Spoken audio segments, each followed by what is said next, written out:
My dad's famous saying is, it's not a sin to get knocked down, it's a sin to stay down. My father was a great boxing fan. He loved boxing. Two men get into a ring. At some point, one man may get knocked down. The man that gets knocked down has to find the courage, the fortitude to get back up, get in the fight. I was coming from combat duty in Iraq when I got the Red Cross message that my father was critically ill. I walked straight into my father's hospital room at the Portsmouth Naval Hospital.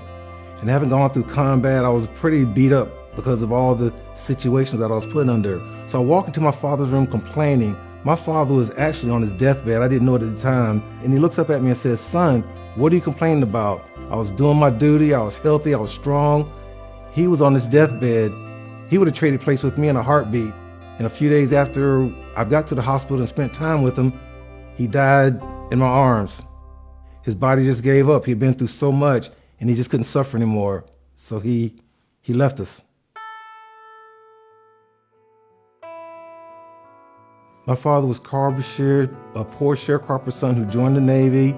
The movie Men of Honor is about my father who was able to overcome all types of challenges to become the first African-American diver in the United States Navy.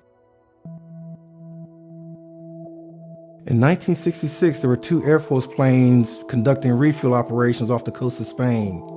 Those two planes doing that operation collided and dropped its payload.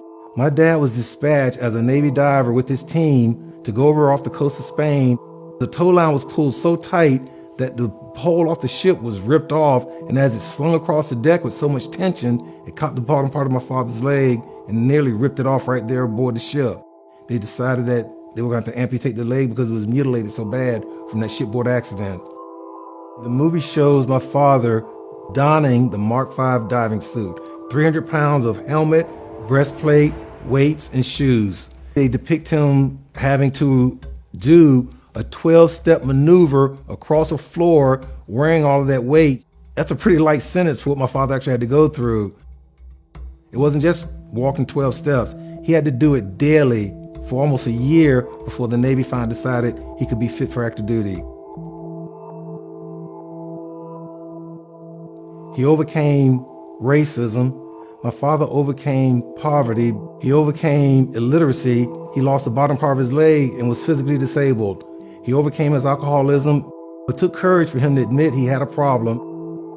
He did everything in the gym that any person with two good legs could do. As a child seeing that, it just made me feel like my father was bigger than life. With that kind of influence, there's no way you cannot pick up on it and want to be the best you can be. My father wasn't the kind of person to let anything stop him.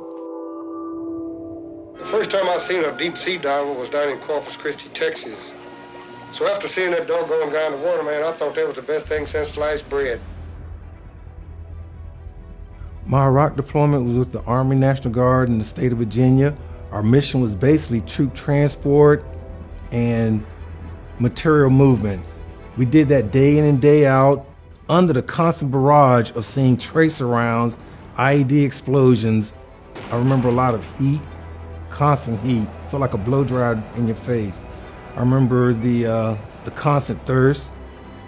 I remember the constant fear from getting that helicopter in a combat zone. But one night we got a call that there was a flash flood and that there were some Marines lost on a trail not too far from our base.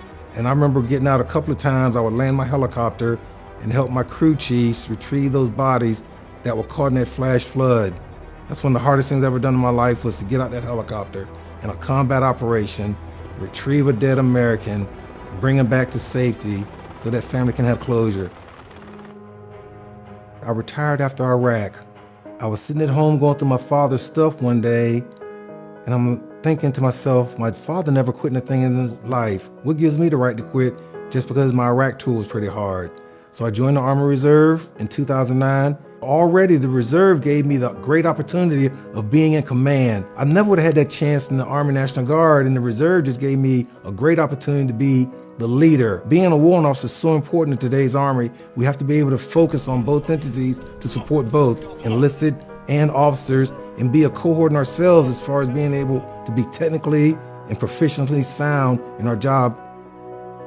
I feel blessed. To date, I have 38 years of service in the Reserve, and it's provided for my family, it's provided for my children. I have 3 grown daughters and a son now who's an ROTC student at North Carolina A&T University in Greensboro, North Carolina. It's just a great legacy to have my father, who's a Navy great legend, and then myself, a combat veteran in the Army. My son is going to be following our footsteps with leadership and service to our country. A Swiss company wanted to make a luxury watch in honor of my father. It's amazing that a Swiss company would take their time to honor a black man here in America. On the back of every watch, they have this famous saying, "It's not a sin to get knocked down, it's a sin to stay down." If there's an obstacle in the way, you go around it, you go underneath it, you go above it, or sometimes you just have to go through it. But you don't let obstacles in life dictate your life. You choose to live your life.